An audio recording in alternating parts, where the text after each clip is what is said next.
Hello ನಮಸ್ಕಾರ, ನೀವು ನೋಡ್ತಾ ಇದ್ರ ಸುವರ್ಣ ನ್ಯೂಸ್ ಡಿಜಿಟಲ್. ನಾನು ರೋಜಾ ಮನು ಪಾಟೀಲ್. ಸದ್ಯಕ್ಕೆ ಇವತ್ತು ಆಗ್ತಾ ಇರುವಂತಹ ಬೆಳವಣಿಗೆ, ಬಹುದೊಡ್ಡ ಚರ್ಚೆ ಏನು ಅಂತ ನಿಮ್ಗೆ ಆಲ್ರೆಡಿ ಗೊತ್ತಿದ್ದೇ ಇದೆ.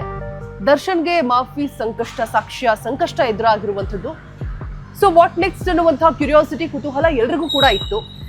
ಬಟ್ ಇದೀಗ ಒಂದ್ ರೀತಿಯಾಗಿ ಸ್ವಲ್ಪ ಹಂತಕ್ಕೆ ರಿಲೀಫ್ ಸಿಗ್ತಾ ಇದೆ ವಾದ ಪ್ರತಿವಾದಗಳು ಆದ ನಂತರ. ಸೊ ಹಾಗಿದ್ರೆ ಕೋರ್ಟ್ನಲ್ಲಿ ಆದಂತಹ ಚರ್ಚೆಗಳು ಏನೆಲ್ಲ ಆಯ್ತು, ವಾದ ಪ್ರತಿವಾದಗಳು ಏನೆಲ್ಲ ಆಯ್ತು, ಸೊ ದರ್ಶನ್ಗೆ ಸಂಕಷ್ಟ ಸ್ವಲ್ಪ ಕಮ್ಮಿ ಆಗ್ತಾ ಇದೆಯಾ, ಎಲ್ಲ ಅಪ್ಡೇಟ್ಸ್ ಕೂಡ ಕೊಡ್ತಾ ಹೋಗ್ತೀನಿ. ಬೆಂಗಳೂರಿನ 59ನೇ ಸೆಷನ್ಸ್ ಕೋರ್ಟ್ನಲ್ಲಿ ವಾದ ಪ್ರತಿವಾದ ಮಂಡನೆ ಆಗಿರುವಂಥದ್ದು. ಅಂಡ್ ಮಾಫಿ ಸಾಕ್ಷಿ ಹೇಳಿಕೆಯನ್ನ ದಾಖಲಿಸೋದಕ್ಕೆ ಪ್ರದೋಷ್ ಪರ ವಕೀಲರು ಒಂದ್ ಕಡೆ ಮನವಿಯನ್ನ ಮಾಡ್ತಾ ಇದ್ದಾರೆ. ಬಿಕಾಸ್ ಮುಂದೆ ಯಾವುದೇ ರೀತಿಯಾದಂತಹ ಬೆಳವಣಿಗೆಗಳು ಪಾಸಿಟಿವ್ ಆರ್ ನೆಗೆಟಿವ್ ಆಗಬಹುದು ಅನ್ನುವಂತಹ ಆತಂಕ ಇರುತ್ತೆ, ಅಥವಾ ಬದಲಾವಣೆಗಳಾಗಬಹುದು ಅನ್ನುವಂತಹ ಆತಂಕಗಳು ಇರಬಹುದು, ಚೇಂಜಸ್ ಉಂಟಾಗಬಹುದು ಅಂತ ಹೇಳ್ಬಿಟ್ಟು. ಸೊ ಆ ಕಾರಣಕ್ಕಾಗಿ ಮಾಫಿ ಸಾಕ್ಷಿ ಹೇಳಿಕೆ ಏನಿದೆ ಅದನ್ನ ಆದಷ್ಟು ಬೇಗ ದಾಖಲು ಮಾಡ್ಕೊಳ್ಬೇಕು ಅಂತ ಹೇಳ್ಬಿಟ್ಟು ಪ್ರದೋಷ್ ಪರ ಇರುವಂತಹ ವಕೀಲರು ಮನವಿಯನ್ನ ಮಾಡ್ತಾ ಇರುವಂತದ್ದು ಒಂದ್ ಕಡೆ. ಅಂಡ್ ಹೇಳಿಕೆಯನ್ನ ದಾಖಲಿಸೋದಕ್ಕೆ ಒಂದಷ್ಟು ರೀಸನ್ಸ್ ಅನ್ನ ಕೊಡ್ತಾ ಇದ್ದಾರೆ. ಇನ್ ಕೇಸ್ ತಡ ಆದ್ರೆ ಪ್ರಭಾವ ಬೀರುವಂತಹ ಸಾಧ್ಯತೆಗಳು ಇರುತ್ತೆ. ಅಂಡ್ ಹೇಳಿಕೆ ದಾಖಲಿಸಿದ ಬಳಿಕ ಪಾರ್ಟಿ ಸವಾಲ್ಗೆ ಅವಕಾಶ ಕೂಡ ಇರುತ್ತೆ. ಅವರು ಅಪೋಸಿಟ್ ಆಗಿ ಏನ್ ಬೇಕಾದ್ರೂ ಮಾತನಾಡ್ಬೋದು, ಮತ್ತೆ ಏನು ಪ್ರೂಫ್ ಅನ್ನ ಕೇಳ್ಬೋದು, ಸಾಕ್ಷ್ಯಗಳನ್ನ ಕಲೆ ಹಾಕುವಂತಹ ಮತ್ತೆ ಹೊಸ ಪ್ರೊಸೀಜರ್ಸ್ ಏನೆಲ್ಲ ಇದೆ, ಫಾಲೋಅಪ್ಸ್ ಅದನ್ನ ಮಾಡಬಹುದು. ಸೊ ಈ ರೀತಿಯಾದಂತಹ ಬೆಳವಣಿಗೆಗಳು ಕೂಡ ಆಗಬಹುದು. ಇನ್ನು ಬೇಗ ಪ್ರದೋಷ್ ಅರ್ಜಿ ಪರಿಗಣಿಸಿ ಅಂತ ಹೇಳ್ಬಿಟ್ಟು ವಕೀಲ ದಿವಾಕರ್ ವಾದವನ್ನ ಮಂಡಿಸಿದ್ದಾರೆ ಕೋರ್ಟ್ನಲ್ಲಿ. ಅಂದ್ರೆ ಆದಷ್ಟು ಬೇಗ ಎಲ್ಲವೂ ಕೂಡ ಆಗಬೇಕು ಅನ್ನುವಂತಹ ಮನವಿಯನ್ನ ದಿವಾಕರ್, ಪ್ರದೋಷ್ ಪರ ಇರುವಂತಹ ವಕೀಲರು ವಾದವನ್ನ ಮಾಡಿರುವಂಥದ್ದು. ಅಂಡ್ ಪ್ರದೋಷ್ ಮಾಫಿ ಸಾಕ್ಷಿ ಅರ್ಜಿಗೆ ದರ್ಶನ್ ಪರ ವಕೀಲರು ವಿರೋಧವನ್ನ ವ್ಯಕ್ತಪಡಿಸ್ತಾ ಇದ್ದಾರೆ. ಅಫ್ಕೋರ್ಸ್ ಆಬ್ವಿಯಸ್ಲಿ ವಿರೋಧವನ್ನ ವ್ಯಕ್ತಪಡಿಸಲೇಬೇಕು, ಪಡಿಸ್ತಾರೆ. ಅಂಡ್ ಪ್ರದೋಷ್ ಮಾಫಿ ಸಾಕ್ಷಿ ಅರ್ಜಿಗೆ ದರ್ಶನ್ ಪರ ವಕೀಲರು ವಿರೋಧವನ್ನು ಕೂಡ ವ್ಯಕ್ತಪಡಿಸ್ತಾ ಇದ್ದಾರೆ. ಅಫ್ಕೋರ್ಸ್ ಒಂದು ಆತಂಕ, ಭಯ ಇರುತ್ತೆ. ಅಂಡ್ ಬೇರೆಲ್ಲ ಏನೆಲ್ಲ ಈಗ ನಿರೀಕ್ಷೆಗಳಿತ್ತು, ಬೇಲ್ ಸಿಗಬಹುದು ಅನ್ನುವಂಥದ್ದು, ಮತ್ತೆ ಆಚೆ ಬರಬಹುದು ಅನ್ನುವಂಥದ್ದು. ಸೊ ಅಲ್ಲಿ ಎಲ್ಲದಕ್ಕೂ ಕೂಡ ಸಮಸ್ಯೆಗಳಾಗಬಹುದು ಅನ್ನುವಂತಹ ಒಂದು ನಿಟ್ಟಿನಲ್ಲಿ ಸೊ ಆ ಕಡೆಯಿಂದನೂ ಕೂಡ ಪ್ರದೋಷ್ ಮಾಫಿ ಸಾಕ್ಷಿ ಅರ್ಜಿಗೆ ದರ್ಶನ್ ಪರ ವಕೀಲರು ವಿರೋಧವನ್ನ ವ್ಯಕ್ತಪಡಿಸ್ತಾ ಇರುವಂಥದ್ದು. ಇನ್ನ ಹೈಕೋರ್ಟ್ ನಲ್ಲಿ ಪ್ರಶ್ನೆ ಮಾಡೋದಕ್ಕೆ ಇದನ್ನ ಅವಕಾಶ ಇರುತ್ತೆ, ಅನಂತರ ಪ್ರಕ್ರಿಯೆಯನ್ನ ಮಾಡಿ ಅನ್ನುವಂತಹ ಒಂದು ಮನವಿಯನ್ನು ಕೂಡ ಮಾಡ್ತಾ ಇದ್ದಾರೆ, ಒಂದು ಬೇಡಿಕೆಯನ್ನು ಕೂಡ ಮುಂದಿಡ್ತಾ ಇದ್ದಾರೆ. ಇನ್ನು ತಕ್ಷಣ ಪ್ರದೋಷ್ ಹೇಳಿಕೆಯನ್ನ ದಾಖಲಿಸೋದಕ್ಕೆ ದರ್ಶನ್ ಪರ ವಕೀಲರು ತಕರಾರನ್ನ ಮಾಡ್ತಾ ಇರುವಂಥದ್ದು, ವಿರೋಧವನ್ನು ಕೂಡ ವ್ಯಕ್ತಪಡಿಸ್ತಾ ಇರುವಂಥದ್ದು ಸದ್ಯದ ಬೆಳವಣಿಗೆ. ಇನ್ನ ನಿನ್ನೆ ಕೋರ್ಟ್ ನೀಡಿರುವಂತಹ ಆದೇಶದ ಪ್ರತಿ ಈವರೆಗೂ ಕೂಡ ನಮಗ್ ಸಿಕ್ಕಿಲ್ಲ. ಮೇಲ್ಮನವಿ ಹೋದ್ರೆ ಅರ್ಜಿ ಇತ್ಯರ್ಥ ಆಗೋವರೆಗೂ ಕೂಡ ಸಮಯವನ್ನ ಕೊಡಬೇಕು ಅಂತ ಕೇಳ್ತಿದ್ದಾರೆ. ದರ್ಶನ್ ಪರ ಹಶ್ಮತ್ ಪಾಷಾರಿಂದ ಸೆಷನ್ಸ್ ಕೋರ್ಟ್ ನಲ್ಲಿ ಇಷ್ಟು ವಾದವನ್ನು ಕೂಡ ಮಂಡಿಸಲಾಗಿದೆ. ಅರ್ಜಿಯನ್ನ ಯಾವಾಗ ಈ ಕಡೆಯಿಂದ 11 ಪುಟಗಳ ಅರ್ಜಿ ಯಾವಾಗ ಸಲ್ಲಿಕೆ ಆಯಿತು, ಅದಾದ ನಂತರ ಇದೀಗ ವಾದ ಪ್ರತಿವಾದಗಳು ಕೋರ್ಟ್ ನಲ್ಲಿ ನಡೀತಾ ಇರುವಂತದ್ದು.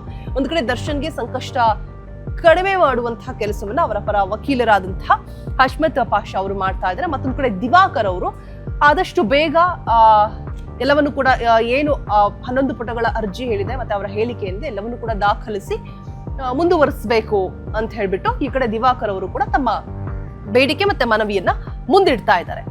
ಸೊ ಮುಂದೆ ಏನಾಗಬಹುದು ಅನ್ನುವಂತಹ ಕುತೂಹಲ ಎಲ್ರಿಗೂ ಕೂಡ ಇರುವಂತದ್ದು. ಮಾಫಿ ಸಾಕ್ಷಿ ಬಗ್ಗೆ ಸೆಷನ್ಸ್ ಕೋರ್ಟ್ ನಲ್ಲಿ ಹೈ ವೋಲ್ಟೇಜ್ ವಾದ ಪ್ರತಿವಾದಗಳು ನಡೀತಾ ಇರುವಂತಹ ಸಂದರ್ಭದಲ್ಲಿ ದರ್ಶನ್ ಪರ ವಕೀಲ ಹಶ್ಮತ್ ಪಾಷಾ, ಪ್ರಮೋದ್ ಪರ ವಕೀಲ ದಿವಾಕರ್ ಅವರು ಇಬ್ರು ಕೂಡ ವಾದ ಪ್ರತಿವಾದವನ್ನ ಮಾಡ್ತಾ ಇರುವಂತದ್ದು. ಮಾಫಿ ಸಾಕ್ಷಿ ಅರ್ಜಿ ಸ್ವೀಕರಿಸುವವರೆಗೂ ಕೂಡ ಪ್ರದೋಷ್ ಆರೋಪಿಯಾಗಿ ಇರ್ತಾರೆ. ಅಂಡ್ ಈಗ ಪ್ರದೋಷ್ ಆರೋಪಿಯಾಗಿ ಕೋರ್ಟ್ ಮುಂದೆ ಹಾಜರುಪಡಿಸಲಾಗಿದೆ ಕೂಡ. ಅಂಡ್ ಪ್ರದೋಷ್ ಹೇಳಿಕೆಯನ್ನ ದಾಖಲಿಸುವಂತಹ ಪ್ರಕ್ರಿಯೆಯನ್ನ ಮುಂದೂಡಿ ಅಂತ ಹೇಳ್ಬಿಟ್ಟು ಹಶ್ಮತ್ ಪಾಷಾ ಅವರು ಒಂದ್ ಕಡೆ ಬೇಡಿಕೆಯನ್ನ ಇಟ್ಟಿರುವಂತದ್ದು. ಪ್ರಾಸಿಕ್ಯೂಷನ್ ಒಪ್ಪಿರೋದ್ರಿಂದ ಹೇಳಿಕೆಯನ್ನ ದಾಖಲಿಸಿ ಅಂತ ಹೇಳ್ಬಿಟ್ಟು ಈ ಕಡೆ ದಿವಾಕರ್ ಅವರು ಅದಕ್ಕೆ ಪ್ರತಿವಾದವನ್ನ ಮಾಡ್ತಾ ಇದ್ದಾರೆ. ಒಂದ್ ಕಡೆ ದಾಖಲು ಮಾಡ್ಕೊಳ್ಬೇಕು ಅನ್ನುವಂಥದ್ದು, ಮತ್ತೊಂದು ಕಡೆ ಅದಕ್ಕೆ ಸಮಯವನ್ನ ಕೇಳ್ತಾ ಇರುವಂತದ್ದು ದರ್ಶನ್ ಪರ ವಕೀಲರು. ಇನ್ನು ಮಾಫಿ ಸಾಕ್ಷಿಯಾಗುವಂತಹ ಪ್ರದೋಷ್ನ ಜೈಲಿನಲ್ಲಿ ಪ್ರತ್ಯೇಕವಾಗಿ ಇರಿಸಬೇಕು, ಏನೇನೆಲ್ಲ ಕಂಡೀಷನ್ಸ್ ಹಾಕಿದ್ದಾರೆ ಅಂತ ಹೇಳ್ಬಿಟ್ಟು. ಅಂಡ್ ಪರಪ್ಪನ ಅಗ್ರಹಾರ ಜೈಲಿನಲ್ಲಿ ಮಾಫಿ ಸಾಕ್ಷಿ ಪ್ರದೋಷ್ಗೆ ಭದ್ರತೆಯನ್ನು ಕೂಡ ನೀಡಬೇಕು. ಅಂಡ್ ಸೆಷನ್ಸ್ ಕೋರ್ಟ್ಗೆ ಮನವಿ ಮಾಡಿದಂತಹ ಪ್ರದೋಷ್ ಪರ ವಕೀಲ ದಿವಾಕರ್ ಅವರು ಇಷ್ಟು ಮನವಿಯನ್ನು ಕೂಡ ಕೋರ್ಟ್ಗೆ ಮಾಡಿರುವಂತದ್ದು. ಬಿಕಾಸ್ ಯಾವುದೇ ಸಮಯದಲ್ಲಿ ಬೇಕಾದ್ರೂ ಏನೇ ತೊಂದರೆಗಳಾಗಬಹುದು. ಸೊ ಇಷ್ಟು ಒಂದು ರೀಸನ್ಸ್ ಅನ್ನ ಮುಂದಿಟ್ಟು ವಾದ ಪ್ರತಿವಾದಗಳನ್ನ ಮಾಡಲಾಗ್ತಾ ಇದೆ. ಒಂದ್ ಕಡೆ ಪ್ರದೋಷ್ ಪರ ವಕೀಲರು ಆದಷ್ಟು ಬೇಗ ಹೇಳಿಕೆಯನ್ನ ದಾಖಲು ಮಾಡ್ಕೊಳ್ಬೇಕು, ಮತ್ತೆ ವಿತ್ ರೀಸನ್ಸ್ ಯಾಕಾಗಿ ಅಂತ, ಮತ್ತೆ ಅವ್ರಿಗೆ ಏನು ಸೇಫ್ಟಿ ಪ್ರಿಕಾಷನ್ಸ್ ಆಗಿರ್ಬೋದು, ಸೇಫ್ ಝೋನ್ ಅಲ್ಲಿ ಇರುವುದಕ್ಕೆ ಏನೇನೆಲ್ಲ ಬೇಕು ಭದ್ರತೆಗಳು, ಅದನ್ನು ಕೂಡ ಕೋರ್ಟ್ ನ ಮುಂದೆ ಇಟ್ಟಿದ್ದಾರೆ. ಅಂಡ್ ಈ ಕಡೆ ದರ್ಶನ್ ಪರ ವಕೀಲರು ಪ್ರದೋಷ್ ಹೇಳಿಕೆ. ಈ ಕಡೆ ದರ್ಶನ್ ಪರ ವಕೀಲರು ಒಂದಷ್ಟು ಕಾಲಾವಕಾಶ ಸಮಯಾವಕಾಶವನ್ನು ಕೇಳಿರುವಂತದ್ದು, ಪ್ರತಿವಾದವನ್ನು ಕೂಡ ಮಾಡಿರುವಂತದ್ದು, ವಿರೋಧವನ್ನು ಕೂಡ ವ್ಯಕ್ತಪಡಿಸ್ತಾ ಇರುವಂತದ್ದು.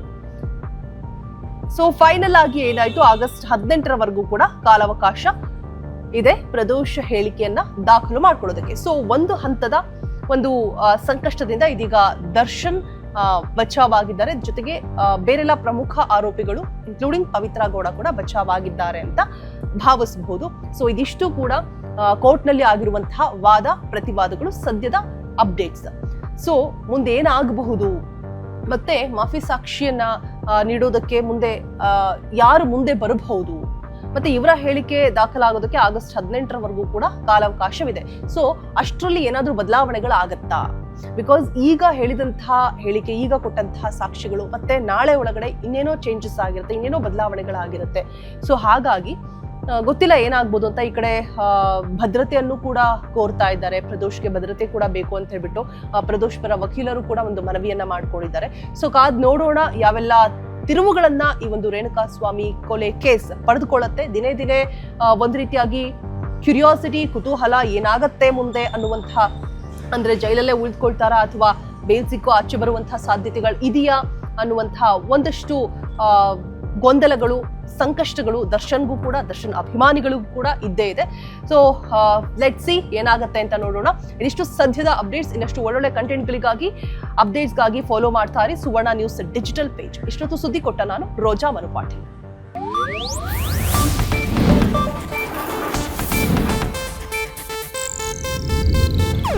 ಇದು ಏಷ್ಯಾನೆಟ್ ನ್ಯೂಸ್ ನೆಟ್ವರ್ಕ್ ಪ್ರಸ್ತುತಿ.